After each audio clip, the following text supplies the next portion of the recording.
jangan lamban. 3, tanah tempat menabur. 1, keras. 2, ya, tidak sampai mendalam. 3, dihalangi oleh banyak perkara dunia ini. Ini saudara-saudaraku, itu kita lihat dari firman Tuhan, nggak bikin-bikin, nggak karang-karangan, nggak tafsir-tafsir. Itu murni dari firman Tuhan. Itu yang membuat seseorang itu lamban. Jadi kita disinilah bergumul, saudaraku. Kita di hadapan Tuhan, bukan di hadapan orang. Kita hanya saling menguatkan dan saling mendoakan.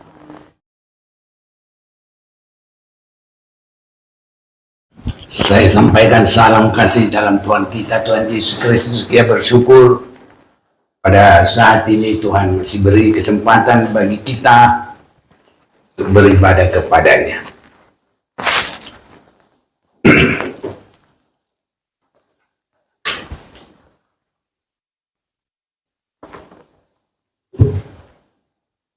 Kita sudah mendengarkan firman Tuhan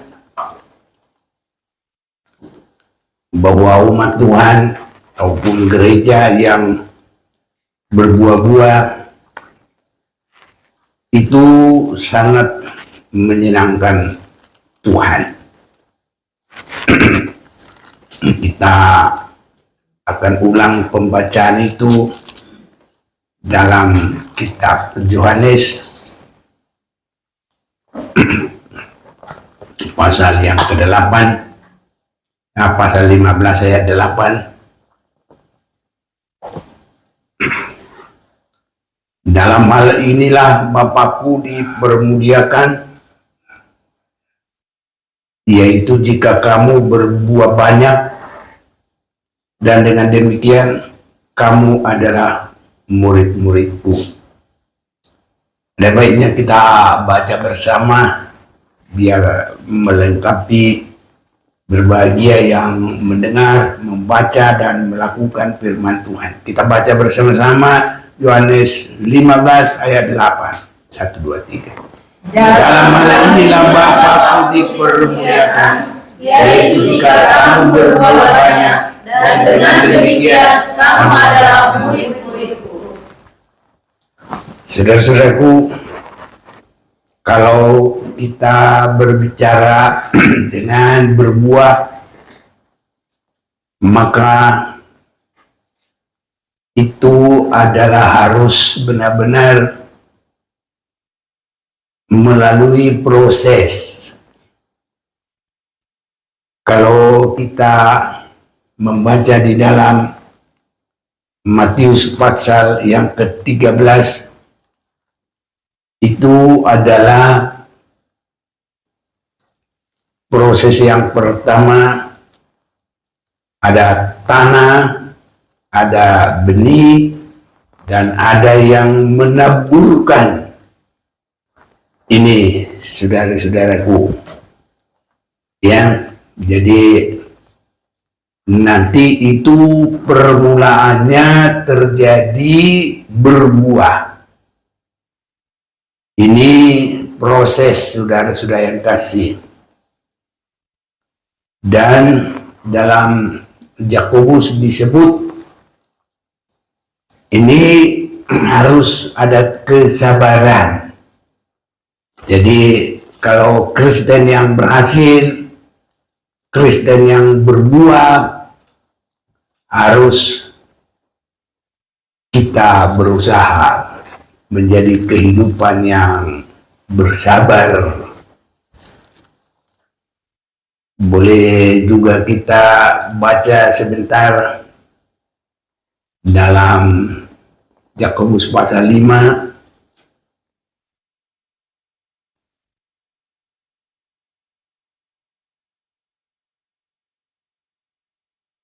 Ya, ada yang mau baca, bantu mulai ayat 9 lah. Yakobus 5 ayat Ya. 9. Ya. Saudara-saudara, janganlah kamu bersungut-sungut dan saling mempersalahkan, supaya kamu jangan dihukum. Sesungguhnya hakim telah berdiri di ambang pintu. Saudara-saudara, turutilah teladan penderitaan dan kesabaran para nabi yang telah berbicara demi nama Tuhan. Sesungguhnya kami menyebut mereka berbahagia, yaitu mereka yang telah bertekun. Kamu telah mendengar tentang ketekunan Ayub, dan kamu telah tahu apa yang pada akhirnya disediakan Tuhan baginya, karena Tuhan Maha Penyayang dan penuh belas kasihan. Ini, saudaraku, prosesnya untuk bisa berbuah-buah, ya. Kita harus sampai ada ketekunan, kesabaran, dan saudara-saudaraku, ya ini harus juga jangan bersungut-sungut. Karena kalau kita baca mulai dari ayat yang ke-7, karena itu saudara-saudaraku, bersabarlah sampai kepada kedatangan Tuhan. Sesungguhnya petani menantikan hasil yang berharga dari tanahnya, dan ia sabar sampai telah turun hujan musim gugur dan hujan musim semi. Jadi ya 8 juga. Kamu juga harus bersabar dan harus meneguhkan hatimu, karena kedatangan Tuhan sudah dekat. Jadi petani itu, saudara-saudaraku, mereka sangat menantikan buah dari tanamannya. Jadi tabiat orang yang berhasil di dalam Tuhan ya harus memiliki kesabaran. Biar Tuhan tolong kita, saudara-saudaraku. Di akhir zaman ini harus semakin nyata apa yang kita hadapi. Tabiat-tabiat manusia mudah berkata-kata, tidak ada ya menimbang perkataan, tidak mau menjadi berbicara hanya yang jadi berkat. Ini, saudara-saudaraku, banyak membuli, banyak mengata-ngatain, banyak yang ya mengutuki, itu yang terjadi. Tetapi dalam Yakobus pasal yang ketiga, Tuhan inginkan kita ya mulut sebagai sumber air yang selalu menyejukkan. Jadi jangan yang menyakitkan. Kiranya Tuhan tolong kita, saudaraku. Karena kalau tidak berusaha sungguh-sungguh, ini tidak mungkin. Jadi petani itu harus ada kesabaran. Dan kesabaran ini tidak ada batas, saudaraku. Kesabaran itu sampai Tuhan datang. Kesabaran itu sampai kita bertemu dengan Yesus. Seringkali orang sudah berkata begini, aku bersabar, udah habis kesabaran, tidak ada lagi. Saudara-saudaraku, manusia tidak boleh bikin ukuran sabar bagi dirinya. Kita harus sabar menurut firman Tuhan sampai kepada kedatangan Tuhan. Jadi batas kesabaran kita sampai kita berhasil. Berhasil dalam kekristenan ini apa? Siap kalau Tuhan Yesus datang. Jadi dalam kedatangan Tuhan Yesus ada dua hal. Satu, kalau sempat meninggal, itu dia akan bangkit. Dan bangkit itu adalah kebangkitan orang benar. Jadi waktu dia meninggal di dalam Tuhan. Dan dia meninggal mengasihi Tuhan. Sehingga berharga di mata Tuhan kematian orang yang dikasihinya. Jadi tidak asal semua manusia, saudaraku, tidak. Manusia yang berdosa tidak bangkit nanti saat itu. Mereka akan bangkit dalam kebangkitan yang kedua, tapi untuk dihukum. Jadi kesabaran kita sampai berhasil. Kalau kita pun harus meninggalkan dunia ini, adalah kematian orang yang sudah mengasihi Tuhan. Sehingga kalaupun harus mengalami kematian, tidak perlu takut lagi. Karena apa? Berharga di mata Tuhan kematian orang yang mengasihi Tuhan. Kedua, bagi orang yang mengasihi Tuhan, kematian itu hanya sebagai disebut istirahat. Makanya bahasa orang Amerika rest, and peace. Jadi hanya istirahat dan damai, saudaraku. Jadi kalau kematian orang yang tidak dalam Tuhan, sampai muka-mukanya seram, saudaraku. Tapi kalau anak Tuhan meninggal, harus sampai orang bilang begini, kalau waktu hidup kelihatannya dia, anak ini meninggalnya cantik banget, muda lagi, karena keruk-keruknya udah hilang, saudaraku. Itu kalau sudah meninggal kan keruknya hilang, jadi kelihatan. Ya baik, apalagi kalau perempuan dibedakin lagi, dibikin lipstick lagi, ya saudaraku ya. Jadi kalau kematian orang yang tidak mengasihi Tuhan, kalau dia mau meninggal, bergumul dia jangan mati, karena dia sudah lihat maut itu sudah menjelang, sudah menjemput dia. Bahkan malaikat maut itu sudah akan menjemput dia. Jadi dia bergumul, tidak mau mati. Tapi nggak ada lagi jalan keluar, tetap aja. Tapi kalau anak Tuhan, damai, saudaraku. Ya, dan Tuhan juga sudah berkata, berharga. Jadi anak-anak Tuhan harus bagaimanapun apa yang terjadi, kita belajar sabar. Saya lihat kesabaran ini di akhir zaman ini langka, saudaraku. Kalau nggak benar-benar mengasihi Tuhan, jarang yang sabar.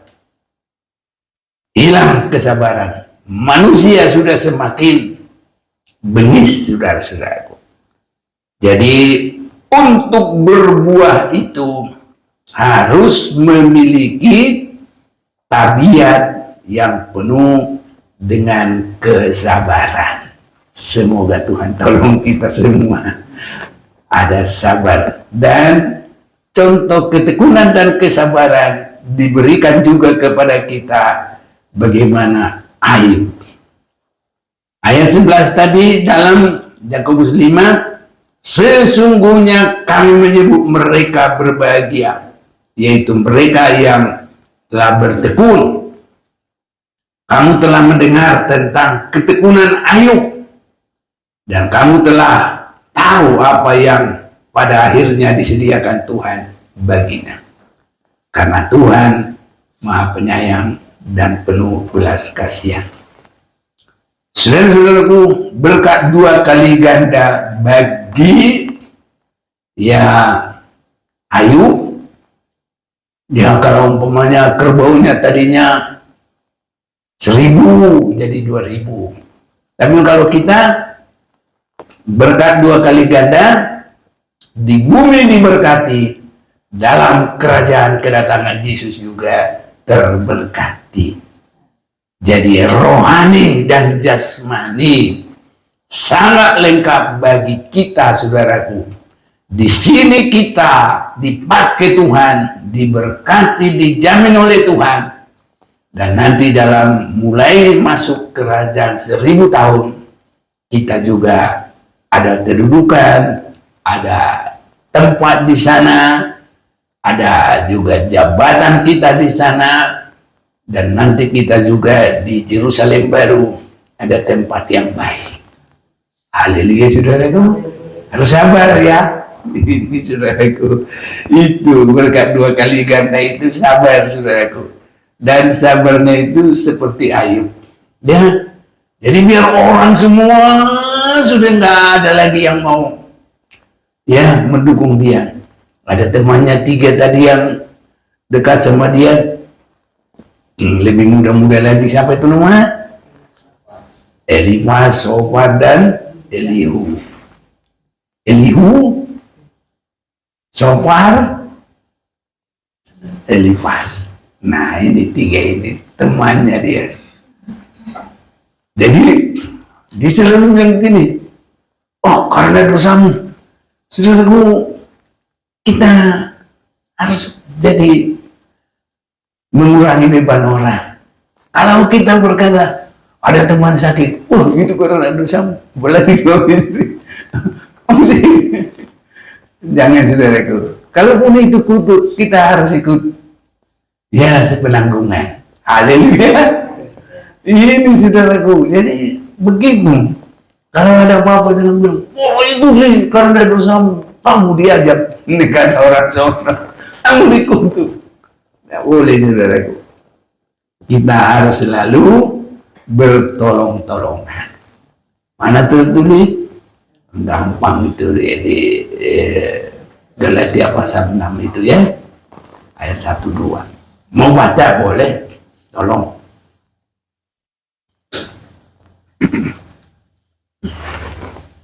Galatia 6 ayat 1 dan 2. Saudara-saudara, kalaupun seorang kedapatan melakukan suatu pelanggaran, maka kamu yang rohani harus memimpin orang itu ke jalan yang benar dalam roh lemah lembut, sambil menjaga dirimu sendiri supaya kamu juga jangan kena pencobaan. Bertolong-tolonganlah menanggung bebanmu. Demikianlah kamu memenuhi hukum Kristus. Iya, saudaraku ya, biar ini semakin terjadi bagi kita. Di akhir zaman ini kalau kita nggak memiliki Tuhan dan pengiringan yang benar, udah susah saudara-saudaraku ya. Namanya bertolong-tolongan susah. Sampai suami istri banyak yang tidak akur, banyak yang bertentangan saudaraku. Kesabaran itu sudah sangat jauh dari mereka, nggak tahu berapa kilometer lagi saudaraku. Jadi supaya kita ada kesabaran, maka kita harus berdoa untuk dipenuhi oleh Roh Kudus. Haleluya saudaraku. Jadi berdoa, jangan asal begitu saja saudaraku. Harus sampai dipenuhi dengan Roh Kudus. Baru nanti ada buah kesabaran. Sebab kesabaran itu adalah bagian dari buah kasih yang daripada Roh Kudus. Ya, 1 Korintus 13. Mulai ayat yang keempat. Ayo. Ayat yang keempat. Kasih itu sabar, kasih itu murah hati, ia tidak cemburu, ia tidak memudahkan diri dan tidak sombong. Ia tidak melakukan yang tidak sopan dan tidak mencari keuntungan diri sendiri. Ia tidak pemarah dan tidak menyimpan kesalahan orang lain. Ia tidak bersuka cita karena ketidakadilan, tapi ia bersuka cita karena kebenaran. Ia menutupi segala sesuatu, percaya segala sesuatu, mengharapkan segala sesuatu, sabar menanggung segala sesuatu. Kasih tidak berkesudahan, nubuat akan berakhir, bahasa roh akan berhenti, pengetahuan akan lenyap. Iya saudaraku, jadi kalau kita mau ya menjadi kehidupan yang sabar, harus penuh dengan Roh Kudus. Berdoa saudara-saudaraku ya, karena sabar itu adalah perbuatan yang pertama dari kasih, dan kasih adalah buah yang pertama dari Roh Kudus. Iya. Galatia 5 ayat yang ke-22 bolehlah ya. Galatia 5 ayat 22.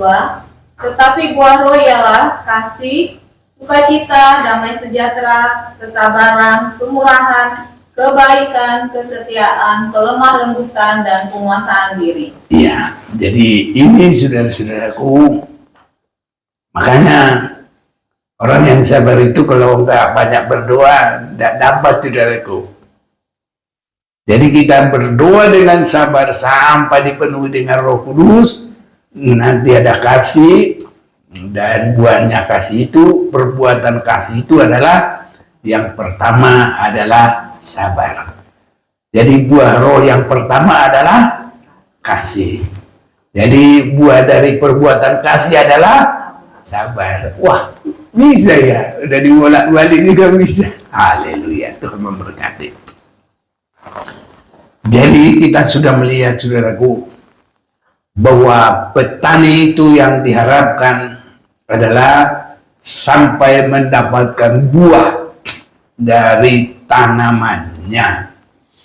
Itu sebabnya saudaraku, kita juga kalau mau berbuah harus siap ya. Ini namanya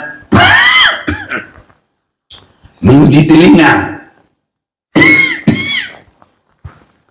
Iya, kita mau baca dulu ini. Ibrani pasal yang ke-6.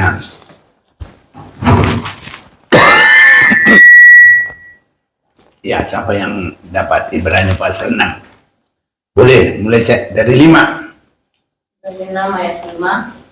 Dan yang mengecap firman yang baik dari Allah dan karunia-karunia dunia yang akan datang, namun yang murtad lagi tidak mungkin dibaharui sekali lagi sedemikian, hingga mereka bertobat, sebab mereka menyalibkan lagi anak Allah bagi diri mereka dan menghinanya di muka umum. Sebab tanah yang menghisap air hujan yang sering turun ke atasnya dan yang menghasilkan tumbuh-tumbuhan yang berguna bagi mereka yang mengerjakannya, menerima berkat dari Allah. Tetapi jikalau tanah itu menghasilkan semak duri dan rumput duri, tidaklah ia berguna dan sudah dekat pada kutuk yang berakhir dengan pembakaran. Iya, jadi yang pertama tadi dalam ayat 5 harus mengecap firman yang baik dari Allah. Penabur itu dia menaburkan benih. Haleluya. Dan benih yang ditabur itu adalah firman Tuhan. Nah, karena kita hanya mengulang, jadi kita enggak langsung baca-baca lagi sudah. Ini saudaraku.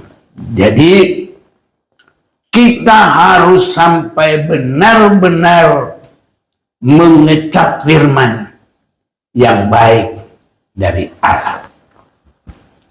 Mengecap firman Tuhan itu adalah dari telinga yang mendengar. Itu sebabnya saudaraku, kita harus ya baik dalam pendengaran. Bahkan pendengaran itu tidak boleh asal mendengar. Kita harus lambat marah, tapi cepat mendengar. Ini. Kita tidak boleh banyak cepat berkata-kata, tapi cepat mendengar. Ini. Jadi, kelambanan mendengar itu nanti bisa menjadi benih yang jatuh bisa di tanah yang jalan, tanah yang berbatu-batu, yang hanya tanahnya sedikit, tanah yang penuh semak duri. Ini saudara-saudaraku. Jadi itu sebabnya jangan lamban mendengar. Makanya dalam Ibrani 5 ini ayat yang ke-11, tentang hal itu banyak yang harus kami katakan, tapi yang sukar untuk dijelaskan, karena kamu telah lamban dalam hal mendengarkan. Yang tumbuh di tanah yang baik itu siapa itu? orang yang mendengar firman dan haleluya. Ini saudara-saudaraku. Kalau lamban mendengar, satu, enggak mengutamakan ya ibadah. Ini termasuk ya dalam yang ketiga itu, tanah yang penuh dengan semak duri itu adalah orang yang selalu memikirkan hal-hal duniawi. Jadi kalau ibaratnya diundang ke pesta, cuma bukan pesta pilkada ya. Kalau pesta pilkada nggak ada makanannya katanya. Tadi kita udah ya. Ini tadi ada yang kasih makanan, kan nggak ada ya. Tapi katanya pesta. Tapi nggak ada makanannya. Ya, saudara ya. Tapi kalau ada pesta nikah, diundang, tapi ada yang bilang kemana? Baru beli sawah, baru beli rumah, baru beli kerbau, baru apa lagi? Baru menikah. Ini saudara-saudaraku. Jadi kalau boleh berjuang untuk kita tidak dihalangi oleh apapun. Bahkan seperti bangsa Israel untuk mendapatkan gandum, dia berani berjalan berpuluh-puluh kilometer dari tanah Kanaan sampai ke jauh enggak? Jauh. Itu berapa puluh kilometer. Nah, kita sekarang kan enak pakai mobil, cuma mobilnya ada yang bagusan, ada yang jelekan. Ya, mobil saya juga enggak jelek sih, cuma murah. Iya, karena kalau saya pakai kemana-mana, enak aja dia lari. Waduh, ini sudah. Tapi bukan itu yang kita lihat. Pokoknya belajar untuk tidak dihalangi oleh apapun. Ini di sini kelihatannya sudah mulai dewasa rohani apa enggak? Di situ sudah. Dan dia sudah mulai masuk di dalam proses seperti di dalam pertanian ini. Jadi saudara-saudaraku, kita tidak boleh ya terhalang oleh apapun, supaya jangan disebut tentang hal itu banyak yang harus kami katakan, tapi sukar untuk dijelaskan karena kamu telah lamban dalam hal mendengar. Satu, yaitu keras hati. Kedua, banyak yang apa namanya tadi? Yang nomor 3 itu ya perkara dunia yang menghalangi semuanya. Ya, yang kedua harus sampai mendalam, saudaraku, dalam hidup kita. Jangan yang berbatu-batu. Di tempat yang berbatu-batu itu cepat tumbuh karena dia ada proses panasnya, itu dia cepat. Tapi cepat juga layu. Jadi kita harus bertahan, saudaraku, sampai Tuhan Yesus datang. Ini saudara-saudaraku. Jadi jangan lamban. 3, tanah tempat menabur. 1, keras. Kedua, ya tidak sampai mendalam. Ketiga, dihalangi oleh banyak perkara dunia ini. Ini saudara-saudaraku. Itu kita lihat dari firman Tuhan. Nggak bikin-bikin, nggak karang-karangan, nggak tafsir-tafsir. Itu murni dari firman Tuhan. Itu yang membuat seseorang itu lamban. Jadi kita disinilah bergumul, saudaraku. Kita di hadapan Tuhan, bukan di hadapan orang. Kita hanya saling menguatkan dan saling mendoakan. Kalau ada yang mengerti, ya firman Tuhan bilang yang mengajar harus melaksanakan dengan ya pertolongan Tuhan, dengan kuasa Tuhan. Bukan dengan semaunya sendiri, yang melayani ya melayani dengan kasih. Kan begitu semua, mengerjakan karunia-Nya masing-masing. Haleluya, saudaraku. Ini saudara-saudara yang kasih. Wah, kalau kita semuanya begitu, terus bergerak. Kita adalah tubuh Kristus yang hidup. Semuanya gerak. Semuanya sudah tahu. Dan semuanya sudah dialiri dengan kuasa roh Tuhan. Kapan kita begitu ya? Sudah mulai ya? Yakinilah. Dan kita berjuang terus.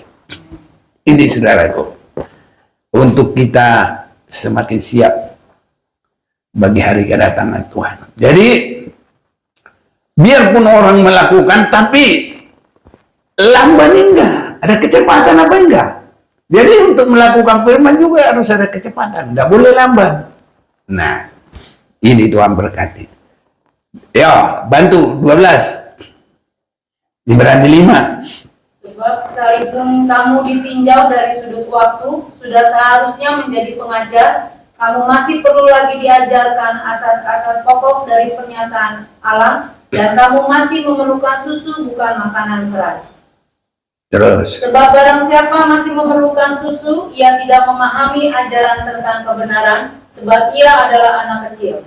Tetapi makanan keras adalah untuk orang-orang dewasa, yang karena mempunyai panca indera yang terlatih untuk membedakan yang baik daripada yang jahat. Ini saudara-saudaraku. Jadi kita ini semuanya harus benar-benar mengalami perkembangan, termasuk dalam telinga yang baik.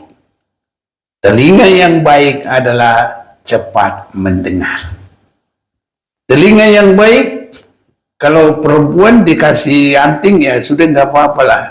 Tapi telinga di hadapan Tuhan yang benar-benar cepat mendengar. Ini saudaraku, baik di hadapan Tuhan, dapat pujian. Nanti Tuhan bilang, wah, kuping bagus, kata Tuhan. Karena apa? Bagus mendengar, cepat mendengar.